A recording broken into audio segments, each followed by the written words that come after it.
everyone. Today we will continue the topic direct and indirect speech. In the previous video, we had already discussed about certain rules that we have to keep in mind while changing the sentences from direct to indirect speech. What is direct speech? What are the benefits and benefits regarding changes from direct to indirect speech?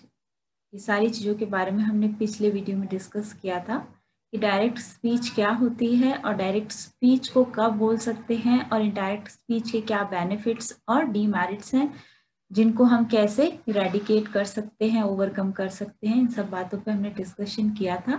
उसके साथ ही साथ हमने कुछ rules के बारे में भी जाना था, such as change in the rule of adverb, changes in the rules of changes in the tenses.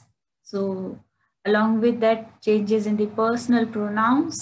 So in today's session, we will be discussing about the rules for the different types of sentences such as exclamatory sentences, assertive sentences, optative sentences, and interrogative sentences, etc.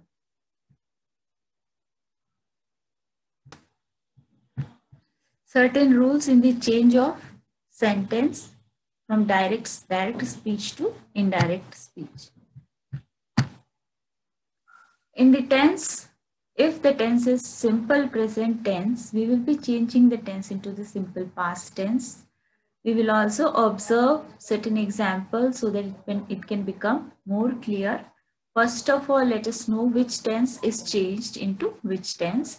If there is present continuous tense, then it will be changed when we are changing the sentence from direct speech to indirect speech. Then in indirect speech, the tense will be changed into past continuous tense. If the tense is into past simple, it will be changed into past perfect, and the present perfect will be changed into past perfect tense.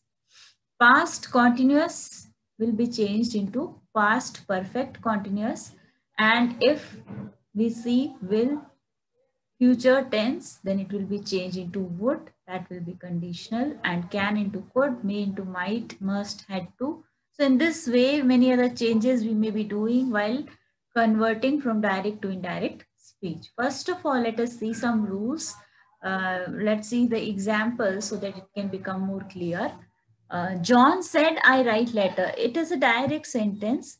और इस direct sentence को जब हम indirect speech में change करेंगे direct speech को, तो John said और कॉमा की जगह हम दैट का इस्तेमाल करेंगे, and she wrote a letter. After that you may see I की जगह हमने शी का यूज किया है, ये पर्सनल प्रोनाउन का चेंज हुआ है,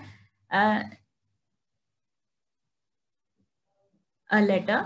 And after that you can also see many other example in the different tenses such as, so here write is changed into wrote because बाहर क्या है said, यानी past tense जब reported speech में होता है, reporting verb में होता है, तो हम उसकी reported speech के अंदर भी past simple past tense में change कब होगा, जब आप बाहर simple present tense होगा. So here you will see write and then you will see wrote.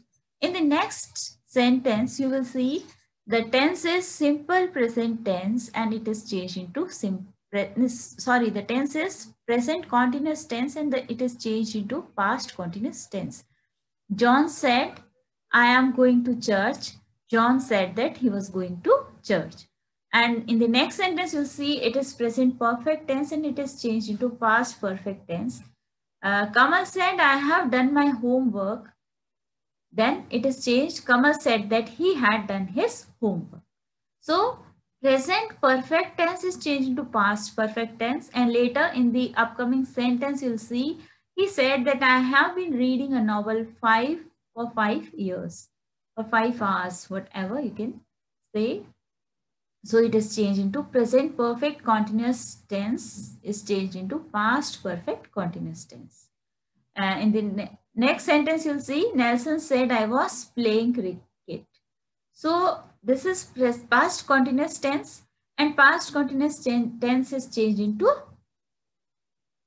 past perfect continuous tense. Nelson said that he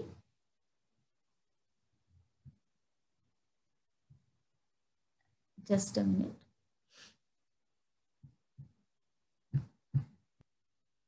Had been playing cricket. So in this way, we will be changing the tenses from present to past, and even in the past tense also how we will change the tenses. Rules for the change of tense in the indirect speech. अब यहाँ पे हम कुछ ऐसे rules के बारे में जानेंगे जो change of tense from direct to indirect speech. There are some exceptions. हमने पहले कुछ रूल्स ऐसे जाने जिनके अंदर simple present tense present simple past tense में चेंज हुआ, present perfect tense past perfect में चेंज हुआ, present continuous tense past continuous में चेंज हुआ, present perfect continuous tense past perfect continuous tense में चेंज हुआ, और इसी तरह से हमने आगे टेंसेस में बदलाव किए. लेकिन कुछ एक्सेप्शंस ऐसे हैं, कुछ अपवाद है जो हम यहाँ पे जानेंगे. If the direct speech contains a universal truth, the tense of the direct speech remains unchanged. कई बार हम देखते हैं कि कुछ ऐसी चीजें होती है जो कभी बदलती नहीं है. जैसे sun rises in the east, तो हम ऐसे नहीं कह सकते sun rose in the east, because it is a universal truth. It will not be changed into past tense, it will stay in the same tense in which it is spoken. आप यहाँ पे कुछ देख, जैसे आप for example देखेंगे the sun rises in the east, it is in the same way the teacher said that the sun rises in the east. So there is no change of tense when the sentence is in universal, sentence is conveying a universal truth. Some more changes you may see in models direct speech and models indirect speech. These are all called models: will, shall, may, can, might, must. They are how we are making changes when the sentence is, she said, I will have some tea. Then she said that she would have some tea. Only the change that has occurred is will is changed into would. And in the next sentence, he said, they may come home. इस sentence में क्या change हुआ है? He said, उसके बाद हमने comma को हटाकर दैट लगा दिया है, और फिर बाकी का दे, उसमें कोई चेंज नहीं है. मे कम होम, मे को हमने माइट में चेंज कर दिया है, क्योंकि प्रेजेंट टेंस हमेशा पास्ट टेंस में चेंज हो रहा है. नेक्स्ट सेंटेंस आता है, she said she can type fast. अब ये चेंज हो गया है, she said that she could type fast. Next sentence आता है, he said we shall. What shall I tell her? If there is an advice, then how will you change it? He asked what he should tell. In the next sentence, you'll observe, he said she must be exhausted. Then the change is, she said that she must be exhausted, and even sometime we can change must into had to. These are the changes. Some more rules we will observe in the upcoming slide. That rules for the different kinds of sentences, and first of all we will know about assertive sentence. What are assertive sentences? Let's see the example. They say we have done our duty. This is assertive sentence. We are declaring something, we are saying something, we are making a statement, and it is changed. They say that they have done their duty. So the change from direct speech to indirect speech in the assertive sentences just like this. Let's see the example so that it can become more clear. I will work hard to get first class, said Laser. Now, the same sentence is changed that he would work hard to get first class. So, will is changed here into would. In the next sentence, you'll see that you can do this work, said Nelson to Johnsy.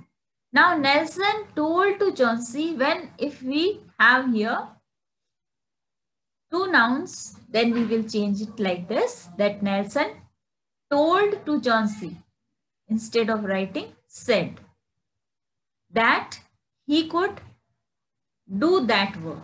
हमने अभी पहले जाना था. तो देखिए हमने इसमें कितने चेंजेस किए हैं. सबसे पहले हमने नेल्सन सेड को हमने टोल्ड में चेंज कर दिया है. उसके बाद हमने कॉमा की जगह दैट लगा दिया है, और उसके बाद में हमने यू को ही में चेंज किया। ये पर्सनल प्रोनाउन में हम चेंजेस कैसे करेंगे, इनकी बात हमने पिछले वीडियो में कर ली है। और उसके साथ ही साथ हमने एडवर्ब ऑफ टाइम और उनमें हमने किस प्रकार से बदलाव किए उसकी बात भी हमने पिछले वीडियो में की है कि he could do this work को हमने दैट वर्क के अंदर चेंज किया है, दिस को दैट में चेंज किया है। तो इतने सारे चेंजेस हमने डायरेक्ट स्पीच को इनडायरेक्ट स्पीच में बदलते हुए किए हैं। नेक्स्ट सेंटेंस आता है, he says I am glad to be here this evening. So how will you change this sentence? First change that you will make is he says that he is glad.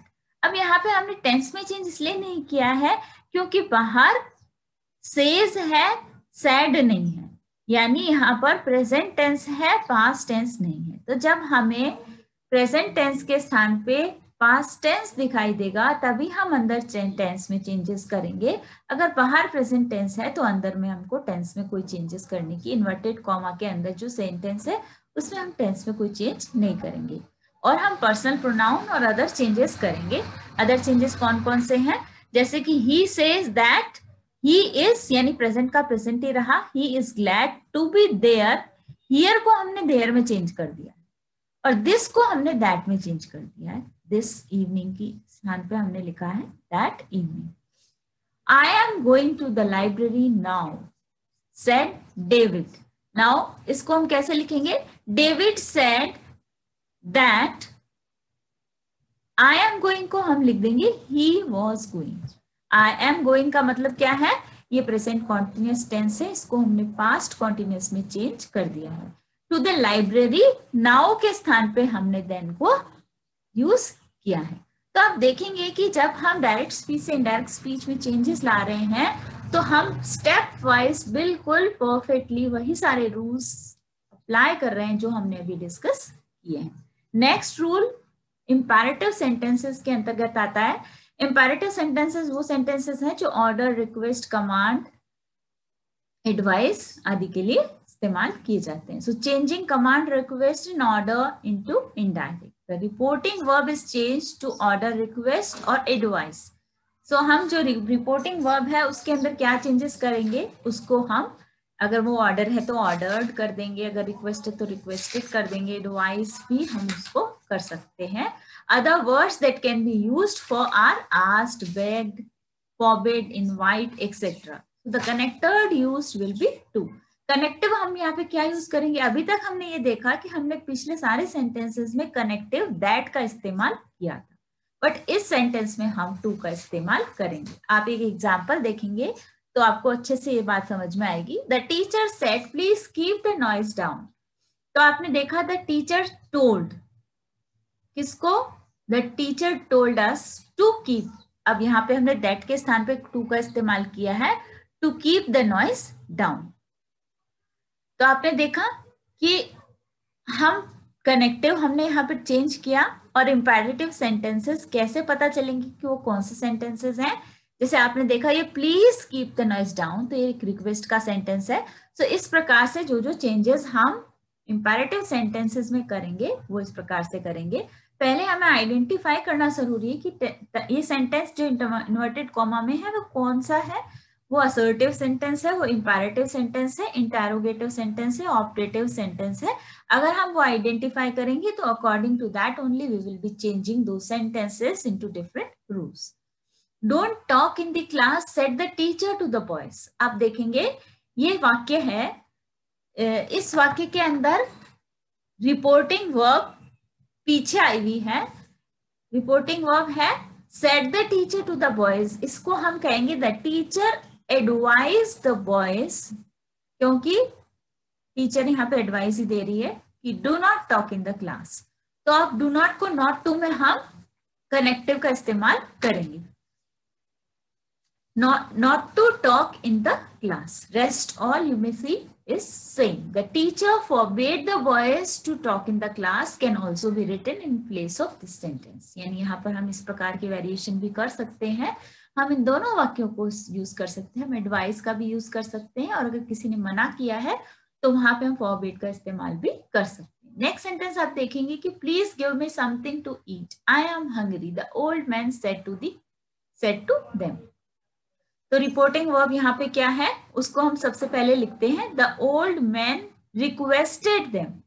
उसने please लिखा है ना, तो आपको identify हो गया है कि एक इंपैरेटिव सेंटेंस है और उसमें भी एक रिक्वेस्ट वाला सेंटेंस है, तो आप इसमें रिक्वेस्ट लगाएंगे। The old man requested them to give him something. To हमने यहाँ पे कनेक्टिव के तौर पे इस्तेमाल किया है, और उसके बाद हमने give him something to eat and said that he was hungry. So you will see that we have even changed the tense. We have also changed the personal pronoun. We have also changed the connective, and then we have framed the direct sentence into indirect sentence. Next, one more example. Let us observe so that it can become more clear. Be careful, said he to her. He ordered her to be careful. यहाँ पे अगर order का भाव आ रहा है तो आप ordered लिख रहे हैं, और किसको ऑर्डर दिया है, he said to her. So he ordered her, connective हमने टू लगाया है, टू बी केयरफुल। रेस्ट जो सेंटेंस है वो इन्वर्टेड कॉमा में जैसा है हमने बिल्कुल वैसा ही इस्तेमाल किया। एक और एग्जाम्पल है, bring me a cup of tea said Nelson to Andrea. Nelson asked to Andrea to bring him a cup of tea. So in this way, we will change the sentence from direct to indirect sentence speech. Now, in this slide, we will discuss how can we change the imperative beginning with let. Imperative sentences हमने अभी देखे कि जो sentences please, advise, order, command इनको reject करते हैं वो imperative sentences के अंतर्गत आते हैं। अब कुछ इंपैरेटिव सेंटेंसेस लेट से भी शुरू होते हैं, उनको हम कैसे चेंज करेंगे वो हम देखेंगे। When let in the direct speech expresses a proposal or suggestion, we may use should for let. अगर वहां पे कोई सजेशन है तो हम should का इस्तेमाल करेंगे। And change the reporting verb into purpose or request. And the imperative form is changed into assertive form with the linker that. तो अभी हम देखेंगे कि इंपैरेटिव सेंटेंस को असर्टिव सेंटेंस बना दिया। पहले तो हमें ये जानना जरूरी है कि हम इंपैरेटिव सेंटेंसेस क्या होते हैं, असर्टिव सेंटेंसेस क्या होते हैं। इनको जानने के लिए आप टाइप्स ऑफ सेंटेंसेस वाला वीडियो देख सकते हैं, ताकि आपके बेसिक्स टाइप्स ऑफ सेंटेंसेस के बारे में क्लियर हो कि how many types of sentences we generally do have and how can we identify which is imperative sentence and which is assertive sentence. एक एग्जाम्पल हम यहाँ पे ऑब्जर्व करेंगे, Leela said to her friends let us have a picnic. अब देखेंगे कि Leela said to her friend, बाद में इन्वर्टेड कॉमा में लेट आया है, तो जब लेट आया है तो इसका मतलब है कि ये एक इंपैरेटिव सेंटेंस है। अब Leela propose to her friend, हम ये भी कह सकते हैं कि Leela suggested to her friends that they should have a picnic. तो यहाँ पे हम ये दोनों ही बात कर सकते हैं, और क्योंकि एक प्रपोजल भी है, ये सजेशन भी है, तो हम इन दोनों को लिख सकते हैं। But when let does not express a proposal, it should be changed into might be allowed to or into some other form according to the sense. लेकिन अगर हमको सेंटेंस के अंदर प्रपोजल का भाव दिखाई नहीं देता है तो हम उस सेंटेंस को माइट से या फिर किसी अन्य वर्ड से भी चेंज कर सकते हैं। एक और एग्जांपल से आपको क्लियर होगा, we said let him tell the story, we said that he might tell the story. Now आप देखेंगे कि वो स्टोरी कह सकता है, तो he said that he might tell the story. So आपने लेट को हटा करके और वहां पे माइट का इस्तेमाल किया है। ऊपर वाले सेंटेंस में हमने प्रपोज्ड का इस्तेमाल किया है। तो इस तरह के चेंजेस हम लेट वाले सेंटेंसेस में करेंगे जब हमें डायरेक्ट स्पीच से इनडायरेक्ट स्पीच में imperative sentences beginning with let का चेंजेस करने। इसके बाद आता है इंटेरोगेटिव सेंटेंसेस, जो क्वेश्चन वाले सेंटेंसेस होते हैं। If yes, no question is there in the reported speech or inside the inverted comma, then that is changed into indirect speech in the following ways. आप यहाँ पे देखेंगे दो तरीके हमने बताए हैं कि रिपोर्टिंग वर्ब में जब say to, says to, said or said to should be changed to ask, demand, inquire, what to know, want to know, or ask. Demands, inquires, wants to know, or the same can also be changed to ask, demanded, inquired, wanted to know, just according to the meaning of the sentence. The term if or whether should be used in place of inverted commas. The term that, to, or any other interrogative word should not be used here. हमने पिछले sentences में देखा कि हमने connective that का इस्तेमाल किया, हमने कनेक्टिव टू का इस्तेमाल किया, लेकिन जहां पे हम इंटेरोगेटिव सेंटेंसेस देखेंगे वहां पे हम कनेक्टिव इफ या वेदर का इस्तेमाल करेंगे. आपको एक एग्जांपल दिखाती हूं. He said to me, are you a student? ये जो सेंटेंस है ये एक क्वेश्चन है, इंटेरोगेटिव सेंटेंस है, बट ये यस नो वाला सेंटेंस है, यानी ये हेल्पिंग वर्ब से शुरू होने वाला क्वेश्चन है, आर यू अ स्टूडेंट. तो इसको हम कैसे चेंज करेंगे? He asked me if I was a student. तो आप सेंटेंस को क्वेश्चन मार्क से असर्टिव में चेंज कर देंगे, आप उसका पीछे का क्वेश्चन मार्क हटा देंगे और सेंटेंस को इफ या वेदर से जोड़ेंगे. सो वेदर और फिर अंदर टेंस में भी चेंज करेंगे, प्रोनाउन में भी चेंज करेंगे. तो हमने देखा कि हमने कितने चेंजेस किए. ही सबसे पहला चेंज तो हमने यही कर दिया, सेड टू मी की जगह हमने लिखा आस्क्ड मी, और फिर हमने इफ और वेदर लगाया जिसकी हमें लगा जो जरूरत है. उसके बाद हमने प्रोनाउन भी चेंज किया, यू के स्थान पे हमने आई का यूज किया, ये हमने पिछले वीडियो में इसके बारे में डिस्कस किया था. और उसके बाद हमने टेंस में भी चेंज किया, वॉज की जगह हमने क्या लगाया, इसकी जगह आर की जगह हमने वॉज लगाया, अ स्टूडेंट, और इस प्रकार से हम इस सेंटेंस को डायरेक्ट से इनडायरेक्ट में चेंज कर दिया. इसके अलावा एक और ऑप्शन भी हम यूज कर सकते हैं कि he inquired of me if I was a student. So this was the inquiry done by him that whether he was a student और not. Now you may see interrogative sentences. There are different types of interrogative sentences, starting with helping verb, starting with word indicating question and what, such as दो तरह के question हम देख सकते हैं interrogative sentences में. और पहला हेल्पिंग वर्ब से शुरू होने वाले इंटेरोगेटिव सेंटेंसेस और दूसरा WH क्वेश्चन वर्ड से शुरू होने वाले सेंटेंसेस. एग्जाम्पल देखेंगे. He said to me, are you in the city? तो यहाँ are you in the city यानी हेल्पिंग वर्ब से शुरू होने वाला सेंटेंस है. और नेक्स्ट है he said to me, when are you coming back? सो यहाँ पे आप सेंटेंस देखेंगे कि when से शुरू हो रहा है, यानी क्वेश्चन वर्ड से एक प्रश्न पूछा जा रहा है. इंटेरोगेटिव सेंटेंसेस यानी प्रश्न पूछने वाले या प्रश्न वाले वाक्य. तो अब इनमें चेंजेस हम ऐसे कर सकते हैं कि हमें कनेक्टिव इफ या वेदर का इस्तेमाल करना है और हम आगे inquired, asked, according to the requirement of the sentence, we will be changing the reporting verb. Next change आता है WH question वाले sentences. If WH question have been used inside the inverted comma in reported speech, then those are changed into indirect speech as per the following rules. अगर आपको inverted comma के अंदर या reported speech के अंदर WH word दिखाई देता है, क्वेश्चन वर्ड दिखाई देता है, तो आप किस प्रकार से उसे बदलेंगे? Number 1, reporting verb should be changed as ask, asks, asked, enquire, enquires and even enquired. Sometime you can use demand, demands also, demanded, according to the meaning and tense of the sentence. जिस प्रकार का भाव आपको sentence में दिखाई दे रहा है उसी के अनुसार आप अपनी रिपोर्टिंग वर्ब के अंदर ये चेंजेस करें. अब दूसरा चेंज WH वर्ड के अंदर होगा. आप WH वर्ड को भी हटा देते हैं. अभी हम एक और एग्जांपल ऑब्जर्व करेंगे जिससे आपको पता चलेगा. WH वर्ड और interrogative word should be used as it in the place of if and whether. अब पिछले सेंटेंस के अंदर, पिछले स्लाइड के अंदर हम डिस्कस किया था कि क्वेश्चन या इंटेरोगेटिव सेंटेंसेस जो हेल्पिंग वर्ब से शुरू होते हैं वो इफ और वेदर के कनेक्टिव से जुड़ते हैं. लेकिन यहाँ पे हमारा सेंटेंस क्या है?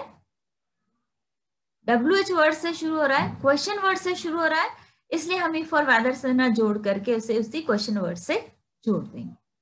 जैसे Mohan said to Stalin, why did not you attend the meeting yesterday. So ये वाला सेंटेंस आप किस प्रकार से चेंज करेंगे? Mohan asked Stalin why he had not attended the meeting the day before. Yesterday को हम द डे बिफोर में चेंज कर देंगे। तो इतने सारे चेंजेस हमने यहाँ पे किए। फर्स्ट चेंज तो हमने किया कि मोहन आस्क्ड स्टैलिन। दूसरा चेंज हमने वाई को कनेक्टिव के कॉमा हटा दिया, हमने इन्वर्टेड कॉमा हटा दिया और वाई से अपने सेंटेंस को जोड़ दिया। और तीसरा हमने क्या चेंज किया कि वाई डिड यू को हमने ही had not attended, did not को हमने यानी सिंपल पास्ट टेंस को पास्ट परफेक्ट टेंस में हमने चेंज कर दिया। और the meeting the day before को हमने यस्टरडे को हमने द डे बिफोर में चेंज कर दिया। तो इतने सारे चेंजेस हमने हर एक स्लाइड में डिस्कस किए कि कौन सा रूल हमें कहाँ पे लगाना है।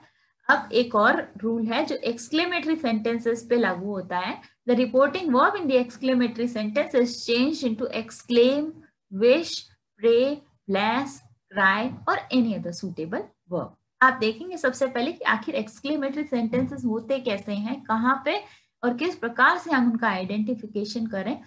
एग्जाम्पल देखेंगे, he said, alas, I am ruined. So here you may see an exclamation mark after the word alas. He said, oh, I am happy now. He said, what a beautiful girl she is. And after that you may see the exclamation mark. यहाँ पे ये exclamation mark या विस्मयबोधक चिन्ह आपको दिखाई देगा जिसको exclamatory sentences में यूज करते हैं। अगर हमें इस प्रकार के वाक्य दिखाई देते हैं तो हम उनमें कैसे चेंज करेंगे वो हम देखते हैं। एग्जाम्पल के तौर पे, she said, oh, what a beautiful flower that is. यहाँ पे एक्सक्लेमेशन मार्क है तो आइडेंटिफाई हो गया कि एक एक्सक्लेमेटरी सेंटेंस है। अब हम देखेंगे हम इसमें चेंजेस कितने करने वाले हैं। हमने she said को exclaimed में जो चेंज कर दिया। she exclaimed joyfully that एक तो हमने यहाँ पे कनेक्टिव के तौर पे लगाया है और उसके बाद oh what a beautiful flower that is को हमने that was a very beautiful flower. So इस प्रकार से हम देखेंगे कि we all exclaim what a horrible sight. So the same is continued in the change of the speech. We all exclaimed that it was a very beautiful or it was a very horrible sight. If the sentence, whatever the sentence says, you'll change it accordingly. If it is what a beautiful girl, you'll change it accordingly.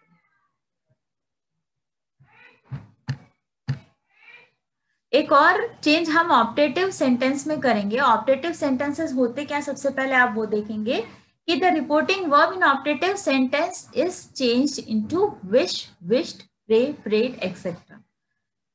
आप sentence को जब observe करेंगे तो आपको पता चलेगा ये एक ऑप्टेटिव सेंटेंस है। My mother said to me may God help you. जब आपको इस प्रकार का सेंटेंस दिखाई दे जहाँ पे कोई प्रे है, कोई विश है और मे से शुरू हो रहा है या विश से शुरू हो रहा है या प्रे से शुरू हो रहा है तो वो सेंटेंस ऑप्टेटिव सेंटेंस कहलाएगा। My mother said to me may God help you. My mother prayed for me that God might help me. तो इतने सारे चेंजेस हमने इस टेंस में किए। सबसे पहले आप देखेंगे my mother said to me को हमने prayed for me कर दिया। अब उसके बाद may के लिए हम यहाँ पे हमने कॉमा हटा के that का इस्तेमाल किया कनेक्टिव में ऑप्टेटिव सेंटेंस के अंदर और फिर God help you may को हमने might में चेंज कर दिया है। God might help me, you को हमने मी में चेंज कर दिया। तो आप देखेंगे इतने सारे चेंजेस हमें करने होते हैं जब हम एक डायरेक्ट स्पीच को इनडायरेक्ट स्पीच में चेंज करते हैं, ताकि जो भी कोई मिसअंडरस्टैंडिंग हमारे बीच आ सकती है उसे हम अवॉइड कर पाए। कुछ और एग्जाम्पल हम ऑब्जर्व कर लेंगे जिससे हम डिफ्रेंशिएट कर पाएंगे कि ऑप्टेटिव सेंटेंसेस को हमें किस प्रकार से चेंज करना है, क्योंकि हर एक सेंटेंसेस के अंदर थोड़ा थोड़ा वेरिएशंस आता है। The lady said good morning gentlemen। तो अब ये किस प्रकार से आप चेंज करेंगे? The lady wished the gentleman good morning। The boy said goodbye mother।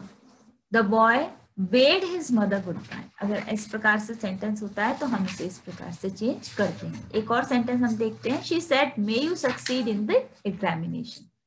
She prayed that I might, may को माइट में चेंज कर दिया है, सक्सीड इन द एग्जामिनेशन। बाकी का sentence as it is continue हो गया। एक और एग्जाम्पल है, the old lady said to her may you live long.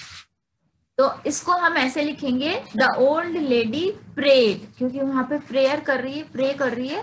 So prayed connective हमने दैट लगाया है और फिर हमने लिखा है शी माइट लिव लॉन्ग। तो इस प्रकार से हमने ये सारे चेंजेस कर दिए हैं। एक और सेंटेंस हम देखेंगे, people said long live our prime minister. People prayed that prime minister might live long. तो हमने जितने भी सेंटेंसेस हैं उन्हें असर्टिव में चेंज करते, चाहे वो इंटेरोगेटिव सेंटेंस है, चाहे वो ऑप्टेटिव सेंटेंस है, या फिर वो एक्सक्लेमेटरी सेंटेंस है, उनको हमने सिंपल असर्टिव सेंटेंसेस में चेंज कर दिया है। और हम ये देखेंगे इस प्रकार से हम जब डायरेक्ट स्पीच को इनडायरेक्ट स्पीच में चेंज करते हैं तो हम इतने सारे रूल्स को फॉलो करते हुए, सारे चेंजेस करते हुए डायरेक्ट से इनडायरेक्ट स्पीच में अपने मैसेज को कन्वे करते हैं।